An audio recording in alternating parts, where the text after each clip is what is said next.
Asia cup 2025 के दूसरे match में भारत ने पाकिस्तान को मात दी और ये मुकाबला बहुत ही ज़्यादा एक तरफा रहा। इस मुकाबले में क्या कुछ हुआ, अगर हम बात करें टीम इंडिया की बल्लेबाजी से लेकर के पाकिस्तान की गेंदबाजी तक, विस्तार से बताएंगे आपको। मेरे साथ रविराज है। तो रविराज, सबसे पहले तो जिस तरीके की शुरुआत एशिया कप में टीम इंडिया की थी, उसी अंदाज में पाकिस्तान के खिलाफ भी टीम इंडिया ने खेला और कहीं ना कहीं उसी अंदाज की एक बड़ी जीत।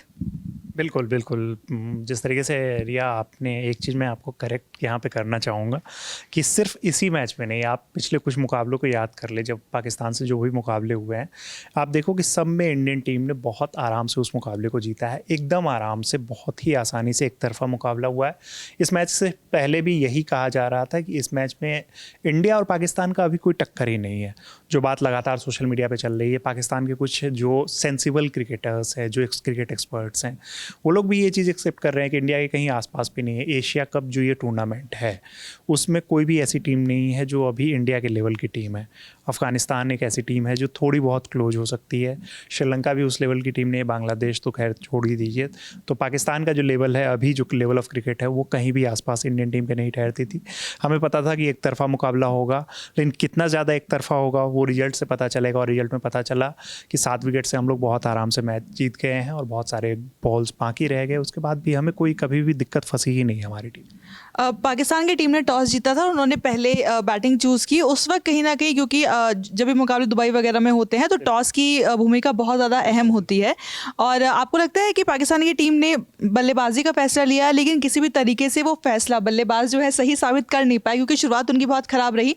आखिर में ज़रूर रन उनके पास आए, क्योंकि शाहीन अफरीदी ने बहुत बड़े बड़े शॉट्स लगाए, लेकिन जो उनके कोर बैट्समैन थे वो उस तरीके का प्रदर्शन नहीं कर पाए। लग ही रहा था कि शायद कि बाबर या फिर आपके पास रिजवान जैसे अनुभवी खिलाड़ी नहीं है, एक थोड़ी कम एक्सपीरियंस टीम थी और कहीं ना कहीं भारत की वर्ल्ड क्लास बॉलिंग के सामने वो पूरी तरीके से फ्लैट नजर आए। तो आपने क्वेश्चन भी पूछा, आपने आंसर कर ही दिया है कि भारत की जो वर्ल्ड क्लास बॉलिंग है उसका सामना करना। आप पहले ही बात तो जो आपने टॉस की बात की, टॉस में अगर हम लोग बैटिंग भी कर रहे होते हैं ना पहले, तो स्कोर बोर्ड पे इतने स्कोर लगा चुके होते।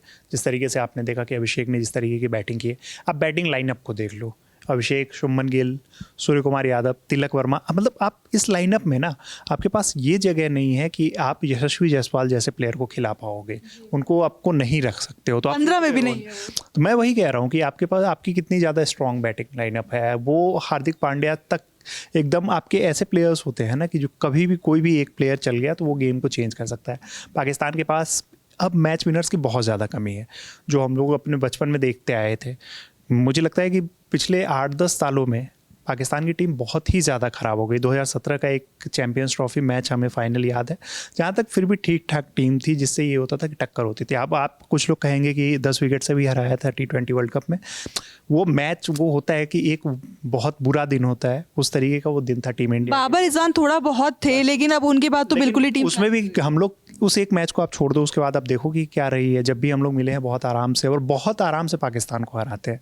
तो वही चीज़ है, शुरुआत पाकिस्तान की जो एक्सपेक्टेड थी कि आप हमारे बॉलिंग को, हमारे बॉलर्स को और बुमराह के सामने आप मुश्किल में फंसोगे। शुरुआत तो हार्दिक पांड्या नहीं कर दी, उसके बाद फिर बुमराह को देख के लग रहा था कि कहीं हर बॉल पे विकेट ना गिरे, और वही नौबत थी। एक बार तो उनको फ़खर जमां को LBW दे भी दिया गया था, लेकिन वही है कि किस्मत उनके साथ थी शुरुआत में, जो वो बच गए। बॉल आउटसाइड लेग पिच हो गई थी, तो इसलिए ओवरऑल पाकिस्तान की टीम कहीं भी आसपास नहीं दिखी। हमारे स्पिनर्स खास के, जिस तरीके से कुलदीप यादव और अक्षर पटेल ने जो बॉलिंग की है, 8 ओवर दोनों ने मिलकर बॉलिंग किए थे, लगभग 36-35 रन दिए दोनों ने, और 5 विकेट उन लोगों ने निकाल दिए। लेकिन इंपॉर्टेंट फैक्टर होता है ना। लेकिन रवि, यहाँ पर ये बात भी करनी होगी, क्योंकि बेशक गेंदबाजी बहुत अच्छी रही और पाकिस्तान की टीम सिर्फ 127 रन बना सकी 9 विकेट खो करके, लेकिन जैसे शुरुआत भारतीय गेंदबाजों की थी, उसमें 127 रन बन जाना कहीं ना कहीं ऐसा लगता है कि बड़ा स्कोर हो गया, क्योंकि भारत ने शुरुआत बहुत अच्छी की थी और उसके बाद आखिर में जिस तरीके से भारत ने रन लुटाए, क्योंकि अभी हमको पता है कि ये एशिया कप, हालांकि उतना मजबूत टीम इस एशिया कप में है नहीं, लेकिन T20 वर्ल्ड कप से पहले हर एक मुकाबला, हर एक इवेंट, हर एक सीरीज बहुत अहम है। तो आखिर में जो रन लुटाए गए, कहीं ना कहीं भारत को इसके बारे में सोचना होगा कि चलिए एशिया कप में कंपटीशन उस स्तर का नहीं है, लेकिन जब आप आगे जाएंगे, बड़ी टीमों को आपको फेस करना है, तो इन चीज़ों पे सुधार जरूरी होगा। देखिए, एक चीज़ का हमें ध्यान रखना होगा कि हम एशिया कप में और वहाँ की पिच, वहाँ की कंडीशन को देख के अपना प्लेइंग स्क्वाड, मतलब प्लेइंग 11 तय कर रहे हैं। हम सिर्फ एक जेन्युइन पेसर के साथ जा रहे हैं जो जसप्रीत बुमराह है। हार्दिक पांड्या आपके एक बैटिंग ऑलराउंडर के तौर पे जा रहे हैं जो ठीक ठाक बॉलिंग करते हैं। तो आप सिर्फ एक पेसर, हर जगह पे ये सिचुएशन नहीं होती है। अब जहाँ तक बात है वो रन बनने की, रन किन्होंने बनाए? शाहीन अफरीदी, जो उनके अंदर ये एबिलिटी है। जैसे अपने यहाँ मोहम्मद शमी है, मतलब मैं उस लेवल पे लेके जाऊंगा। शाहीन अफरीदी थोड़े बेटर हैं उनसे, बट उस लेवल के कि वो आते हैं और वो पावर हिटिंग कर सकते हैं। अगर उनके जोन में गेंद गिर गई, जो उसके जोन में होती है, वो अगर उनके जोन में बॉल आके गिरी है तो वो बाउंड्री पार करा सकते हैं, लंबे छक्के मार सकते हैं। हमने मिचेल स्टार्क जैसे बैटर्स को देखा हुआ है। हमें वो दौर याद है, मतलब बचपन में, कि जब ब्रेटली आते थे और गेम को चेंज कर देते थे। तो वही चीज़ है कि पावर हिटिंग वो कर रहे थे, बॉल उनके स्लॉट में मिली और उन्होंने 3-4 छक्के, लंबे छक्के लगा दिए। इस कारण आपको लग रहा है कि एक स्कोर 127 फिर भी कहीं से भी कोई भी आसपास नहीं था जो इंडियन बैटिंग लाइनअप है। और पाकिस्तान की अब की जो बॉलिंग लाइनअप है उसमें 127 रन कहीं से भी ज़्यादा नहीं थे। आप पाकिस्तान को भी देख लो ना कि वो उन्होंने मतलब हारिस राउफ को नहीं खिलाया था। क्यों? क्योंकि उन्हें भी अपने स्पिनर्स पे ज़्यादा भरोसा था। तो कहीं से भी मतलब वो जो टीम है पाकिस्तान की, वो कहीं से भी अभी इंडिया के आसपास भी नहीं है। एक्सपेक्टेड रिजल्ट था, ये भी एक्सपेक्टेड था कि पाकिस्तान की टीम को हम लोग आसानी से हराएंगे, और ये भी एक्सपेक्टेड था कि अभिषेक शर्मा इतनी विस्फोटक बल्लेबाजी करेंगे। सब मतलब ये जो चीज़ है ना कि आप देख लोगे जो भी मतलब बहुत सारे वीडियोस, क्रिकेट एक्सपर्ट्स जो भी बात कर रहे थे, जो चीज़ें उन लोगों ने बात की है सेम वही चीज़ें होती गई कि मतलब आप पाकिस्तान कहीं भी उस लेवल पे नहीं है। इंडिया की बॉलिंग लाइनअप मजबूत है। पाकिस्तान अगर पहले खेलती है तो वो स्ट्रगल करेगी, स्ट्रगल किया उन्होंने। इंडिया अगर पहले बैटिंग करती तो ज़्यादा स्कोर लगाती, तो वो तो सिचुएशन ही नहीं आई। और फिर हमारे बैटर्स के अंदर क्या काबिलियत है। अभिषेक के लिए यही होता है कि वो बड़ी पारी भी खेल सकते हैं, लेकिन वो अगर 10 बॉल पे 30 रन बना दे रहे हैं ना, तो उनकी छोटी पारी भी जो है ना वो बहुत काम आती है। T20 में ये ज़रूरी भी होता है कि ओपनर्स का काम बस ये है कि आप आकर के बड़े हिट्स लगाएं, इस तरीके का दबाव बना दे सामने वाली टीम पे, जिसका फायदा बाकी बल्लेबाजों को भी मिले। और अभिषेक ने, और उसके बाद हमने देखा कप्तान सूर्य कुमार यादव ने भी एक अच्छी पारी। बिल्कुल, ये स्ट्रेटजी हमेशा से रही है। मतलब हम लोगों ने वो दौर बहुत ज़्यादा देखा नहीं है। थोड़ा बहुत हमें याद है जयसूर्या को खेलते हुए, सना जयसूर्या वाली चीज़ें याद है, लेकिन जो किस्से सुनाए जाते थे, जो पापा वगैरह किस्से सुनाते थे, और जो कभी वीडियो हाइलाइट्स में हम लोग देखते थे कि एक दौर जब आया था वनडे क्रिकेट को मतलब रेवोल्यूशन जब आया था, मतलब बिव रिचर्ड्स वाले दौर के बाद, तो सनत जयसूर्या ऐसे प्लेयर थे जो आके गेम को चेंज करते थे और उस स्टाइल में बैटिंग करते थे, जो कहीं ना कहीं आज भी कमेंट्री में भी सुन रहा था कि उनका जिक्र आया कि एक दौर था जब सनत जयसूर्या आते थे, एक साइड से पावर हिटिंग स्टार्ट करते, पहली बॉल से मारना स्टार्ट करते थे।